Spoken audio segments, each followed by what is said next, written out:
चिराग पासवान एक ऐसा नाम बन गया है जो कि हमेशा चर्चा में ही रहते हैं, चाहे वो राजनीति में हो चाहे आम जीवन में हो। लेकिन हमेशा सोशल मीडिया पे चिराग पासवान ट्रेंडिंग में रहते हैं, कभी कंगना रनौत को लेके तो कभी प्रधानमंत्री मोदी को लेके, चाहे वो पक्ष हो या विपक्ष हो, चाहे लोकसभा में हो चाहे किसी चुनाव में हो, लेकिन चर्चा बस चिराग पासवान की होती है। अगर देखें तो रिश्ते की अहमियत क्या होती है ये कोई चिराग पासवान से पूछे। उन्होंने ये साबित कर दिया कि वो किसी भी रिश्ते के लिए 2 कदम क्या 100 कदम भी चलने के लिए तैयार रहते हैं। चिराग पासवान अपने दोस्त के पिता के देहांत में हिमाचल प्रदेश पहुंचे और अपने दोस्त को पकड़ के फूट फूट के रोने भी लगे। वैसे अगर देखा जाए तो चिराग पासवान पर कई बार ये आरोप भी लगे हैं कि वो अपने पारिवारिक रिश्ते को सही नहीं कर पाए, लेकिन चिराग पासवान ने अपने पारिवारिक रिश्ते को संभालने का पूरा प्रयास किया, लेकिन उनके परिवार ने ही उनका सपोर्ट नहीं किया। वैसे अगर देखें तो चिराग पासवान हिमाचल प्रदेश के मंडी जिला अपने दोस्त की दोस्ती निभाने पहुंचे थे। वैसे तो मैं आपको बता भी दूं कि इसी मंडी लोकसभा से उनकी दोस्त कंगना रनौत सांसद भी हैं, जिनके चर्चे चिराग पासवान के साथ चाहे लोकसभा में हो या सोशल मीडिया पे हो हर जगह होती है। लेकिन इस बार चर्चे चिराग पासवान की दोस्ती की वजह से हो रही है। वैसे अगर देखा जाए तो ये मुलाकात खास करके मीडिया से दूर रखा गया। वैसे मैं आपको बता दूं कि मोदी सरकार में केंद्रीय खाद्य उद्योग मंत्री चिराग पासवान शुक्रवार को हिमाचल प्रदेश के मंडी जिले के सुंदरनगर पहुंचे थे। वो अपने घनिष्ठ मित्र नीरज सोनी के घर पहुंचे, उनके पिता के निधन पर शोक प्रकट किया और इस दौरान चिराग ने रस्म पगड़ी में शामिल होकर सभी रस्मों का निर्वहन भी किया।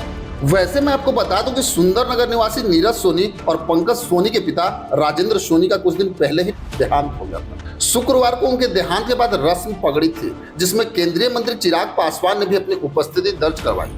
जैसे ही चिराग पासवान अपने मित्र नीरज सोनी के घर पहुंचे तो उन्हें गले लगा के खूब रोए और पिता के चले जाने पे गहरा दुख व्यक्त किया। इसके बाद उन्होंने रस्म पगड़ी में अपने मित्र के साथ बैठकर सारी रस्मों का निर्वहन भी किया। वैसे तो चिराग पासवान ने यह भी कहा कि उन्हें ऐसा लग रहा है जैसे उन्होंने अपने पिता को दोबारा खो दिया।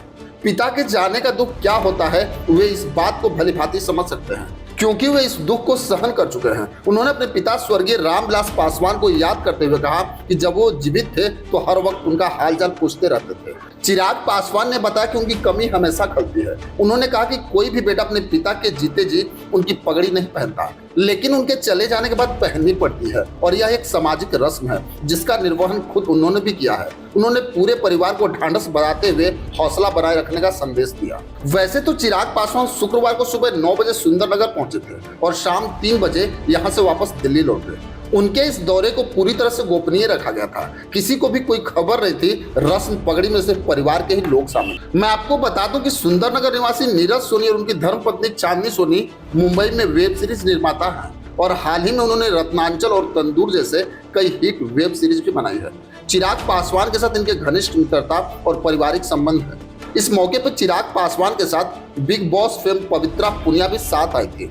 उन्होंने भी शोक प्रकट करके दिग्वंत आत्मा की शांति के लिए प्रार्थना की। इस मौके पर पूर्व सीपीएस सोहनलाल ठाकुर सहित परिवार के अन्य सदस्य भी मौजूद रहे।